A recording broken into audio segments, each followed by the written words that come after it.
தேடி தேடி சென்று சோறு தின்பதையும், தேவையே இல்லாமல் அவுட்டிங் என்ற பெயரில் ஊர் சுற்றுவதையும், நடுராத்திரியில் திரைப்படம் பார்க்கப் போவதையும், நாகரிகம் என்ற பெயரில் அநாகரிகத்தில் ஈடுபடுவதையுமே இந்த தலைமுறையினர் வாழ்வியலாக ஆக்கி வருகின்றார்கள். உணவு திருவிழா என்று அறிவித்தால் காசையும் கொடுத்துவிட்டு தட்டை ஏந்தி கொண்டு யாசகம் கேட்பது போல் வரிசையில் நிற்கின்றது சமூகம்.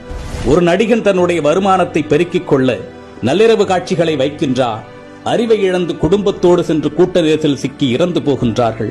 அதை பற்றி கவலைப்படாமல் தன்னுடைய வசூல் கணக்கை பார்த்துக் கொண்டிருக்கின்ற ஒரு நடிகனை தலையில் தூக்கி வைத்து வசூல் மன்னன் என்று கொண்டாடி கொண்டிருக்கின்றது இந்த சமூகம்.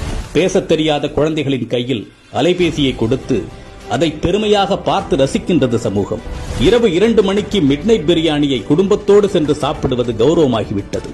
நீங்கள் உங்கள் குழந்தைகளுக்கு உணவு கொடுக்கவில்லை, ஸ்லோ பாய்சன் கொடுக்கின்றீர்கள். உங்கள் தலைமுறையை மலடாக்குவதற்கு மருந்து கொடுத்துக் கொண்டிருக்கின்றீர்கள்.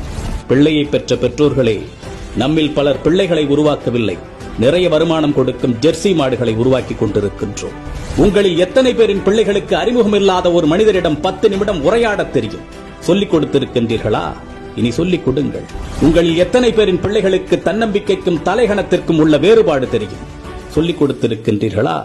இனி சொல்லிக் கொடுங்கள். உங்களில் எத்தனை பேரின் பிள்ளைகளுக்கு நம் தாய்மொழியில் தமிழில் தொடர்ந்து ஒரு 5 நிமிடம் பிற மொழி கலவாமல் பேசத் தெரியும்? சொல்லிக் கொடுத்திருக்கின்றீர்களா? இனி சொல்லிக் கொடுங்கள். உங்களில் எத்தனை பேரின் பிள்ளைகளுக்கு உங்களின் மாத வருமானம் தெரியும்? அதை கொண்டு எப்படி உங்கள் குடும்பத்தை நடத்துகின்றீர்கள் என்று எத்தனை பேர் உங்கள் பிள்ளைகளுக்கு சொல்லிக் கொடுத்திருக்கின்றீர்கள்? இல்லை என்றால் சொல்லிக் கொடுங்கள்.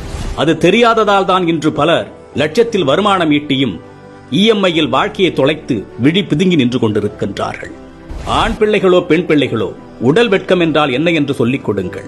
10 வயதில் அணியும் ஆடையது, பருவ வயதில் அணியும் ஆடையது, படுக்கையில் அணியும் ஆடையது, பொதுவெளியில் அணியும் ஆடையது என்று வேறுபாடுகளை சொல்லிக் கொடுங்கள். நம்மில் பல பேரின் பிள்ளைகளுக்கு ஐபோனின் விலை தெரியும், வந்த திரைப்படத்தின் வசூல், வரப்போகும் திரைப்படத்தின் புள்ளி விவரங்கள் எல்லாமே தெரியும். ஆனால் அன்றாடம் நாம் உண்ணக்கூடிய அரிசியின் விலை தெரியுமா?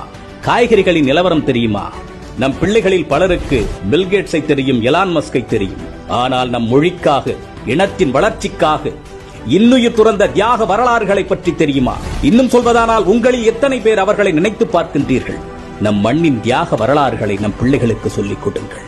எப்பொழுதுமே உறவுகளை எதிரிகளாக மட்டுமே கட்டமைத்து அவர்களை மூளைகளில் ஏற்றிவிடாதீர்கள்.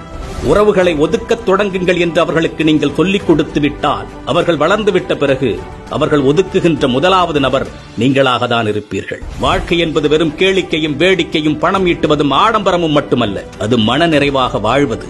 அது எப்படி என்று குழந்தைகளுக்கு கற்றுக் கொடுங்கள். இந்த மனித சமுதாயத்திற்கு பெற்றோர்களாகிய நீங்கள் செய்யக்கூடிய மிகப்பெரிய கடமையே உங்கள் பிள்ளைகளை அறம் சார்ந்த பிள்ளைகளாக, அறிவார்ந்த பிள்ளைகளாக உருவாக்குவதுதான். அறிவு என்பது படித்து தெரிந்து கொள்வதல்ல, ஏடுகளில் இருந்து நாம் அறிந்து கொள்வதல்ல. நாம் கற்றுக்கொள்ளுகின்ற அத்தனையும் நமது புத்திக்குள் இறங்கி அது என்னவாக வெளிவருகின்றது என்பதை பொறுத்ததுதான் அறிவு.